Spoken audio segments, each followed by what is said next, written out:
Okay, so renaming parameters in Creo is not technically possible. However, there is a workaround, and that workaround is really easy to do with Excel and NitroBomb. So we've exported the bill of materials for this assembly using NitroBomb to Excel. So we have, as you can see here, our various reports.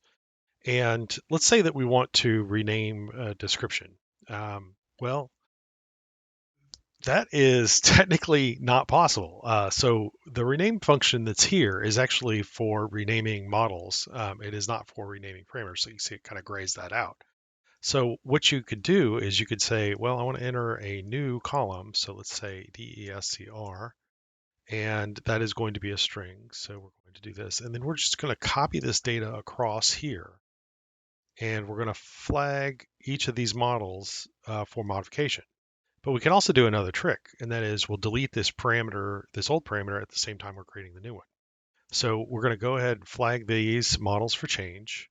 We're going to do all of them, and then we're going to import these changes. Now, this is actually doing two operations at the same time. It's creating that new parameter and deleting the old one. Now, if you had relations or something that was referencing that other parameter, it would create a problem. I mean, you have an error obviously because it's a locked relationship or it's a dependent relationship in some way.